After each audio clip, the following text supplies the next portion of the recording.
जय श्री राम। तो नमस्कार दोस्तों, कैसे हो आप सब लोग। तो आज की कहानी शुरू करते हैं। आज की कहानी जिसका नाम है प्राचीन रोबोट। तो कहानी शुरू होती है करोड़ों साल पहले, जब डायनासोर भी पृथ्वी पर पैदा नहीं हुए थे। उनके आने से भी पहले की बात है। धरती पर मौजूद जमीन के नीचे जो लोहा है, उस लोहे से अलग की नस्ल की प्रजाति उत्पन्न हुई थी। फिर पता नहीं किस वजह से उन सब का नाश हुआ और वो सारी लोहे की नस्ल जमीन के नीचे दब गई। इजिप्ट के लोगों को पिरामिड बनाते हुए हजारों साल पहले वो लोहे के अवशेष मिले थे। ये उसी नस्ल के अवशेष थे जो करोड़ों साल पहले जमीन में दफन हो गई थी। ये सारे अवशेष किसी मानव की तरह लग रहे थे। वो सब मानव आकृति ही थे। अगर एक नज़र में देखा जाए तो एकदम इंसान जैसे और बिल्कुल लोहे की मानव आकृतियां थी। वो सब नीले रंग के थे अवशेष, गर्द और गाढ़े नीले रंग के। इजिप्ट के उस समय के लोगों ने कभी नीले रंग का लोहा नहीं देखा था। फिर एक रात कुछ अजब हुआ। वो सारे लोहे के अवशेष मुर्दा थे, लेकिन एकाएक वो उठकर चलने लगे। उनके मजबूत लोहीदार शरीर से बहुत तेज बदबू आ रही थी। इंसानों की बस्ती में उन लोहे के शैतानों ने हाहाकार मचा दिया था। वो लोहे से बनी नस्ल इंसानों के गले काटकर उनका फव्वारे से उड़ता खून पी रही थी। सुबह तक ही जारी रहा, पर सूरज उगते ही वो लोहे के शरीर जमीन पर धाड़ धाड़ से गिरने लगे।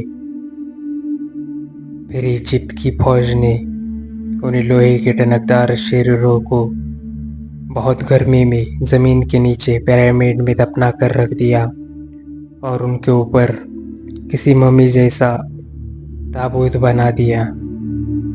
उन्हें पट्टियों से बांधा गया और उस ताबूत में जमीन की गहराई में उतार दिया गया। और उनसे जो बदबू निकली थी वो हवा में फैल गई। वो बदबू जिसने आगे जाकर इजिप्ट को 12 महामारियां दी। कोरोना से भी बड़ी महामारियां थी वो। जानते हो, आज भी इजिप्ट की रेत में वो महामारियां दफन है। प्रोफेसर सारे स्टूडेंट को समझा रहे थे। सब स्टूडेंट उनके इर्द गिर्द थे और बीच में कुछ रखा हुआ था। प्रोफेसर उस बीच में रखी हुई चीज की तरफ देखते हुए सबको उस चीज की कहानी बता रहे थे। उनके सामने ताबूत में बंद एक मम्मी रखी हुई थी, जिस मम्मी को थोड़ी देर बाद खोला जाना था। प्रोफेसर ने सरकार को उस मम्मी को खोलने से मना किया था और एक कहानी सुनाई थी। सब चाहते थे कि उस मम्मी को ना खोला जाए, पर उनकी बात किसी ने भी नहीं मानी और उस मम्मी को खोला गया। एक नीला टनकदार शरीर अब सबके सामने था। ये तो वही लोहा है, लोहे से बना है शायद, एक स्टूडेंट ने कहा। फिर उस नीले लोहे से बने शरीर को भी फाड़ा गया। सब उस फटे हुए शरीर को देख रहे थे। ये तो एक रोबोट है, और वो भी इतना पुराना। एक एक इंजीनियर बीच में ही बोला। उसी वक्त सब लोगों ने अपनी नाक बंद कर ली। हालांकि उन सब ने चेहरे पर मास्क पहने हुए थे, लेकिन वो बदबू इतनी तेज थी कि उसे वो मास्क भी रोक नहीं पा रहा था। सबने नाक पर अपना हाथ रख लिए थे। सारे वातावरण में एक तेज बदबू फैल गई थी। सारे लोग प्रोफेसर को देखे जा रहे थे। जो उन्होंने कहा था वो बिल्कुल सच था। प्रोफेसर इजिप्ट वंश के थे और उन्होंने अपने दादा से नीले लोहे की कहानी सुनी थी। और तभी वो नीले लोहे का आधा फटा हुआ रोबोट अचानक से उठ बैठा। उसने एकाएक अपनी आंखें खोली और वो हर तरफ घूरने लगा। बदबू और भी तेज हो गई थी। अब कुछ भी नहीं किया जा सकता था। चिड़िया खेत चूक गई थी। सबको देखकर वो नीला रोबोट गुर्राने लगा था।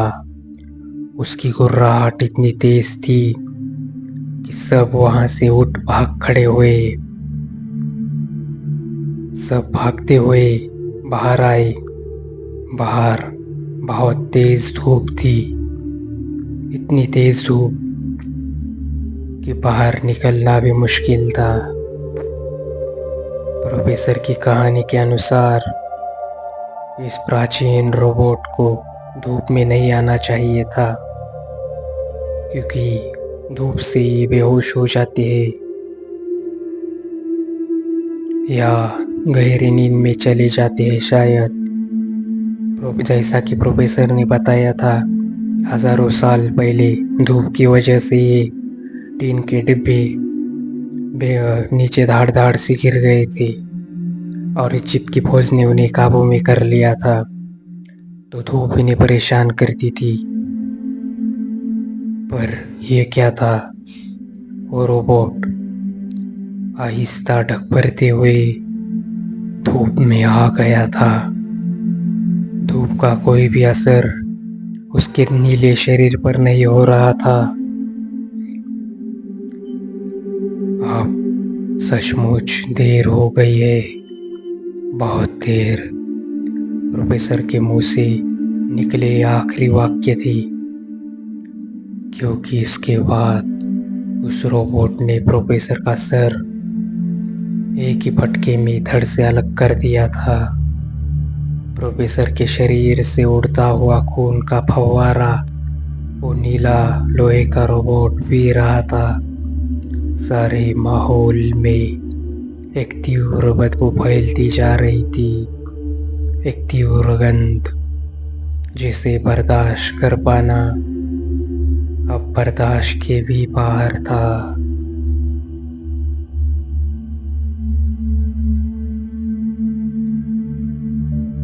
तो उम्मीद करता हूँ आपको ये कहानी पसंद आई होगी।